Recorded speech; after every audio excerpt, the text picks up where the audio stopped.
ኣብ ሓደ ናይ WWE ውድድር ዝግበረሉ ቦታ ብዙሓት ብተኽለ ሰውነትን በቕልፂ መንገጀፍቲ ሰባት ንኽወዳደሩ ተኣኪቦም ኣለዉ። ኣብ መንጎ እዞም ተወዳደርቲ ግን ብሰንኪ ስእነት ገንዘብ ኣብዚ ውድድር ተዓዊቱ ዕዳ ንምኽፋል ዝመፀ ሓደ ናይ ገጽ መሸፈኒ ማስክ ዝገበረ ሓፂር ቆልዓ እኒሄ። ነዚ ቆልዓ ኩሎም እዮም ዝንዕቕዎ።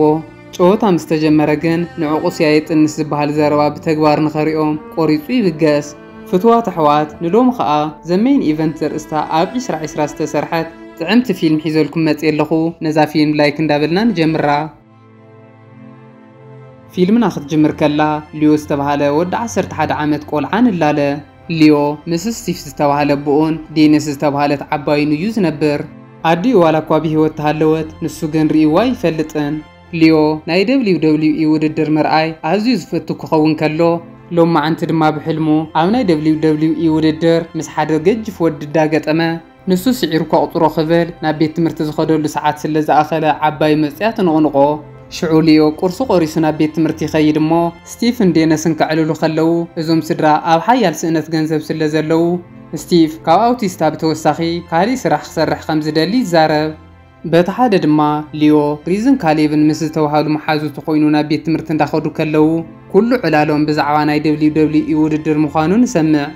ሊዮ ምስ ዓበየ ናይ WWE ቻምፒዮን ክኸውን ከም ዝደሊ ክዛረብ ከሎ ሪዝ ከዓ ካሜራማን ክኸውን እዩ ዝደሊ። እቲ ሳርሳይ መሓዝኦም ካሌብ ግን ኩሉ ግዜ ዘይዓቕምኹም ኢኹም ተሓልሙ እንዳበለ እንዳሰሓቆም ንዕዘብ። ናብ ቤት ትምህርቶም ምስ ወጽሑ ድማ ኣብ ቤት ትምህርቶም ዝዳለዎ ሓደ ናይ ጉስጢ ውድድር ከም ዘሎ ዝሕብር ወረቐት የንብቡ እሞ ክልቲኦም ኣዕርኽቱ ንልዮ ኣብዚ ውድድር ንኽሳተፍ ይነግርዎ። ሊዮ ግን እኹል ዓቕመለን ኢሉ ስለ ዘየኣምን ኣብዚ ዕድሚኡ ክወዳደር ከም ዘይደሊ ይነግሮም እሞ ሃንደበት ግን ሊክን ሜሰንን ዝተባሃሉ ክልተ መምሃርቶም መፂኦም ነቲ ወረቐት ምስ ረኣይዎ ቀልጢፎም ይምዝገቡ። እዞም ቆልዑ ሊዮ ናይ WWE ኣፍቃሪ ምዃኑ ስለ ዝፈልጡ ንስኻ ከተመዝገብ ባይብልዎ። ሊዮ ግን ንዕኦም እውን እኹል ምድላው ከይገበረ ክገጥም ከም ዘይደሊ ይነግሮም እሞ ኣብዚ እዋን ኣብ መንጎኦም ጎይቂ ተላዒሉ ንሊዮ ክቐጥቅጥዎ ይጅምሩ። ኣጋጣሚ ግን ሓንቲ መምህር ሳላ ዝመፀት ንሊዮ ድሒና ንሜሰን ናብ ዳይሬክተር ትወስዶም። ሊዮ ከዓ ምስ መሓዙቱ ናብ ውሽጢ ኣትዩ ምግቢ ክበልዕ ይጅምር። ኣብዚ እዋን ግን ሊዮ ኤሪክ ዝተባሃለት ኣዝዩ ዝፈትዋ ጓል ምስ ረኣየ ሃነን ኢሉ ንዓኣ ክጥምት ምግቢ ናብ ክዳኑ ይወድቆ እሞ ኩሎም ተምሃሮ እንዳሰሓቕዎ ንዕዘብ። ኣብ መጠረሽታ ምስ ተፈደሱ ድማ ሜሰንን ሊክን ንልዮ ይረኽብዎ እሞ ኣንተ ወይ ብመምህር ንኽንቅፃዕ ጌርካና ብምባል ክወቕዕዎ ይብሉ። ንሱ ግን ዝገበረ ገይሩ ብብሽክሌታ ኣምሊጡሎም ናብ ሓደ ህንፃ ይኣቱ። እንተኾነ ግን ንሶም እውን ስለ ዝረኣይዎ ደድሕሪኡ ስዒቦም ናብቲ ገዛ ምስ ኣተዉ ሊዮ ሳላ ዓድል ዝገበረ ግን እቲ በዓል ገዛ ንሜሰን ኣውፅኡ ሰጉይዎም። ሊዮ ግን እቲ ዋና ገዛ ከይረኣዮ ኣብ ውሽጢ ዘለዎ ሓደ ኣቑሑት ክርኢ ይጅምር እሞ ኣብ መንጎ ናይ ገጽ መሸፈኒ ማስክ ረኺቡ የልዕላ። ኣብዚ እዋን ግን እቲ ዋና ገዛ መፅኡ ይረኽቦ እሞ ናይቶም ዝሰጉክዎም ቆልዑ መሓዛ ዲኻ ኢሉ ይሓቶ።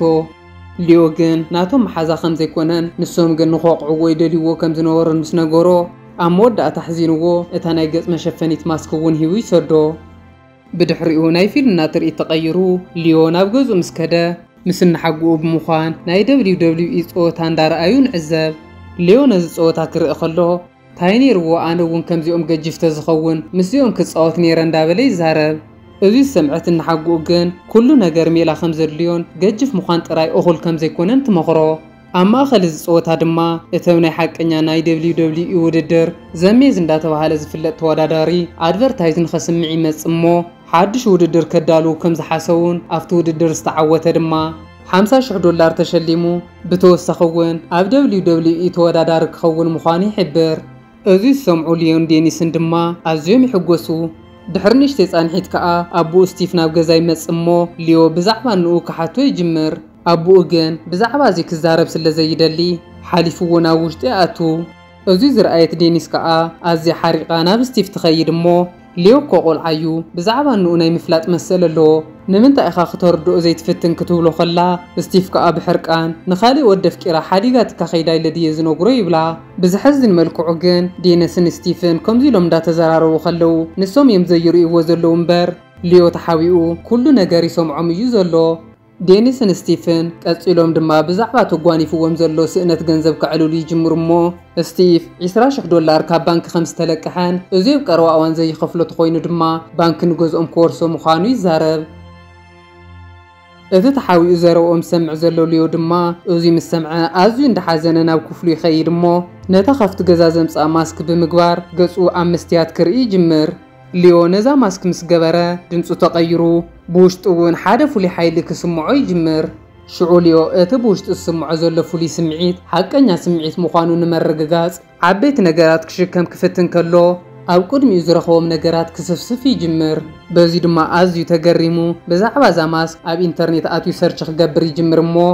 እዛ ማስክ ቅድሚ ብዙሕ ዓመታት ሓየልቲ ተወዳደርቲ ዝጥቀሙላ ምንባሮምን ኣብ ውሽጣ ድማ ፍሉይ ሓይሊ ከም ዘለዋ የንብብ።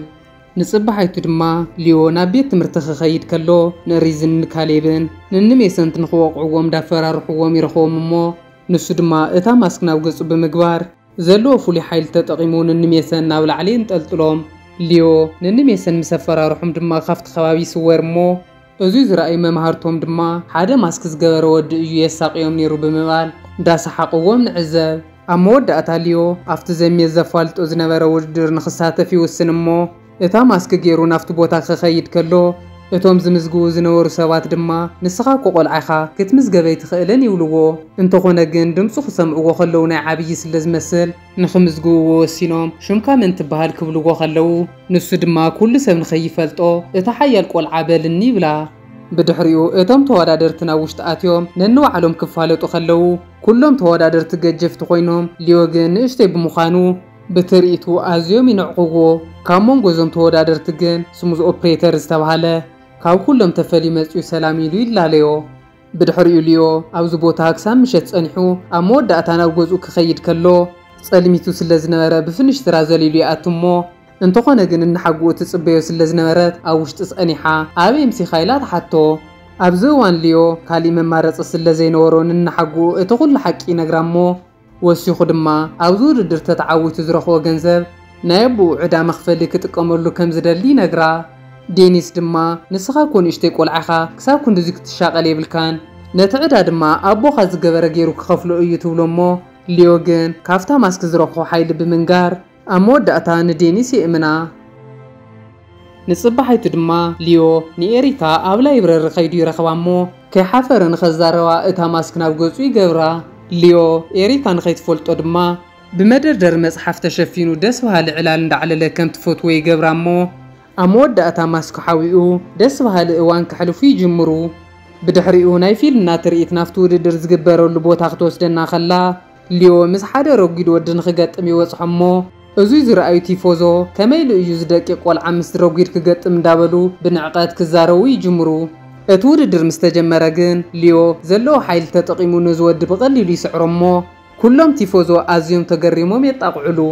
እኒ ካሌብ እውን እቲ ማስክ ዝገብር ቆልዓ መሓዞኦም ልዮ ምዃኑ ስለ ዘይፈልጡ ንእሽተይ ቆልዓ ኣብዚ ውድድር ብምዕዋቱ ኣዝዮም ተሓጒሶም እንዳዘለሉ ንሪኦም። ድሕርቲ ውድድር ድማ ልዮ ምስ ስሙዚ ይራኸብ እሞ ስሙዚ እውን ኣብዚ ውድድር ተዓዊቱ ስለ ዝነበረ ክልቲኦም ተሓጒሶም ከዕልሉ ይጅምሩ። ስሙዚ ንልዮ ብዛዕባ ሕሉፍ ህይወቱ ክነግሮ ከሎ ነዚ ውድድር ፍቕሪ ዝሓደሮ ካብ ቁልዕነቱ ክኸውን ከሎ ክወዳደር ዝጀመረ ድማ ናይ ኮሌጅ ተምሃራይ ኮይኑ እዩ። ስሙዚ ዋላ እኳ ውድድር ካብ ዝጅምር 10 ዓመታት ተገበረ እንተኾነ ግን ኣብ ከምዚ ዓይነት ንእሽትያት ውድድር ተዓዊቱ ናፍቲ ዝዓበየ WWE ሓሊፉ ክወዳደር ከም ዘይከኣለ ንልዮ ይነግሮ።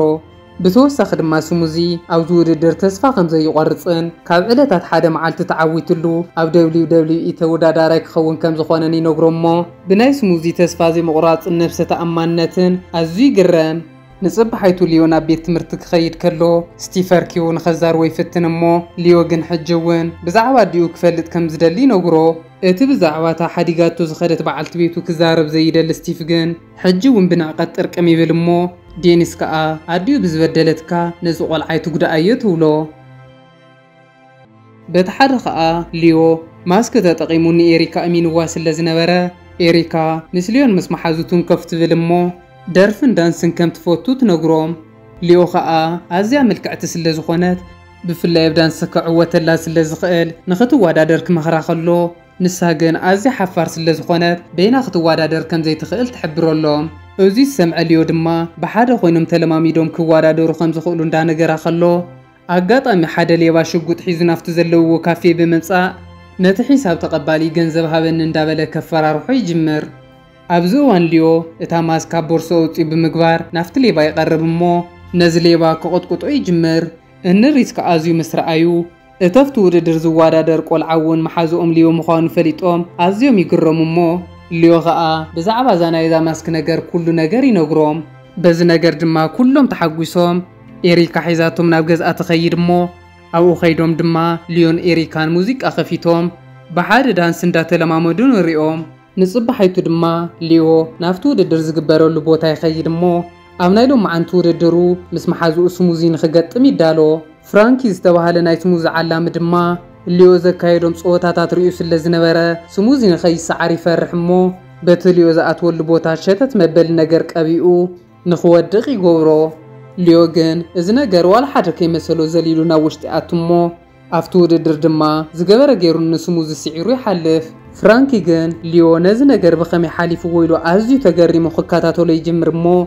أمود أتاليو ماسكوت يوم السبات كزهرب كله دمسو تغيرو نايقول عسل لزخونة فرانكي أبزا ماسك أسمات مهلاوي ردا ليو كابزو وددر مسوصة ناب إريكا خيدو مس إريكا خوينوم آمناي دانسو وددر نخوادا دورو يحاسيو نيرو يخون مبار وددر ودي اكوات سخبال بوزاحات غازيت انياتات متسيوم يخبو ومو نسوخ آمس إريكا زلو وددر رسيعو مسزوم غازيت انياتات نووح اوان يحلف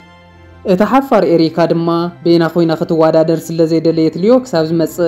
تراي ندحريت غورن بمبال ندحريت تغير مو يخون مبار ليو كساب متقرشتاس اللزي متس أمود داتا بينا نختوادا درنا مدرخ توص إيريك نافتو ددر وصيا كتدنس كتفتن كلا بسنك حفرت دانس أبي وكاليب يرقمو كاليب دما ليون إيريك ندات لما مدور يقوم سلزنبرة ناو أخيدو أبكا كندليو مسا كدنس يجمر كاليب مصيو مستحوسا دما إيريكا وين حفرت أو جيدا كتدنس سالاز جمرت أفتو ددر تعويتان أبكا صالاي زور تحلف دحرز توسنة صانحيت دما ليو وددر وديو نافت بوتاي مصمو إريكا وددر وديا أبدا جمس أنحطو أفتنا يقوست وددر كمس أنحنا جيرو يكرتا حتوم بزحزن ملكو عجن محازوتو انترفيو نداقبار فيديو تاتري أمولو سلزنورو أو وددر زي كونس مسغازيت أنياتات كمزدونغو يري ومو نسود ما بحركان أوكا كندي كرتا صبو قور كيلو وميخاد ليو مس محازوتو توايسو نابغوزو خاات تخلو أو غزاد ما ستيف ماتيو كزار ويفتنمو ليو جن أزو حريقو سلزنبرة كزار بيدلن بجا خوص اللي يولو بدحريو دينيس بممصا انت اخاخوين كايلاك تحطو خلا شعو جن اشتي ترغاغيو سلزنبرة اتزقوان فوق كلو كنغرا يجمر ليو نتا ماسك مسرخبه كلو نجر كان بهغوزو خدلو يمسيلو نيرو يخون مبار كلو نجر ايكون اندو كان بهغو خدلوس نتا ماسك مسرخبه نجرات انداتوالا شو كم زمصو ينغرامو دينس كا اتزقم افتا ماسك زي كونس ابعلو كم زخونن نزوي كعريو تدلي دما نخلهم زقيمهم سباتي قرتا كحتهم كم زلو تمخرو ليوم بناي دينس حسب تسماميعو نصب حيتو نكون ابو يقرتا كحتو كخيد كلو ابو جن ناب سرحو خيدو صنيحو بدحريو ليو نابيت مرتب مخادنتهم زقيمهم محازوتو يقرتا حتهم مو نسموون يقرتا يغورولو ليو لو ما انتي افتنا يغوست ودرناي مطرشتا ودر زغبرولو معالت سلازخونه نمحازوتو نخري وي غابزوم مو حيزوم نافت بوتا يخد ليو امناي مطرشتا وددرو نسامسوم استوهاله تواداداراي نخغطم تداليلو فرانك نتزعل موزنبر سموزي ليو اسماتيو تطقيمو سعير ويلو سلز حسب حنيو نخفد مسامسوم يمصمو فرانك ابزا حلفه شتت زبل نجر نخدرغص غيركا يقرتا اندابله كواغعو خلو بتحد دما سامسوم كيدو اتا نايغص ماسك سريقو نعات مسل ماسك قميطولي خد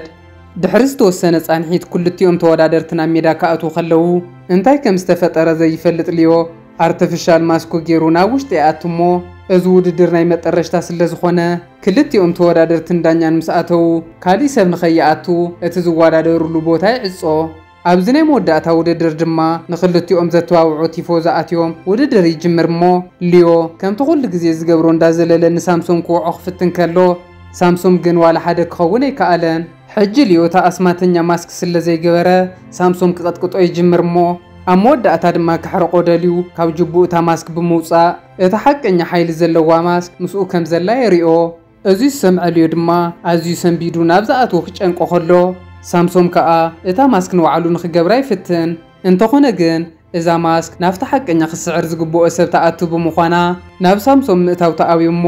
ሳምሶም ከዓ ብሕርቃን ናብ ላዕሊ ደርብያ ሽዑ ሊዮ ተስፋ ቆሪጹ ማስክ የውፅእ እሞ ንሳምሶን በጃ ኸምሓርን እንዳበለ ክልሙኖ ይጅምር ኣብዚ እዋን እቶም ተዓዘብቲ ናይ ሊዮ ገጽ መጀመርያ እዋን ምስ ረኣዩ ኣዝዮም ይግረሙ ሳምሶም ከዓ ኣብዚ ውድድር ምሕረት ዝበሃል የለን ክዕወት እየ ዝደሊ ብምባል ከሳቕዮ ይጅምር እሞ ኣብ መወዳእታ ኣልዒሉ ክድርብዮ ከሎ ሊዮ ሳላ ዓድል ዝገበረ ኣብቲ ሓፂን ሒዙ ደው ይብል ኣብዚ እዋን እቲ ዳኛ ናብ መንጎኦም ብምእታው ሊዮ ቆልዓ ስለ ዝኾነ እዚ ውድድር ከቋርጾ እየ ይብል እሞ ሳምሶን ግን ብሕርቃን ነዚ ዳኛ ደፊኡ ወዲቑ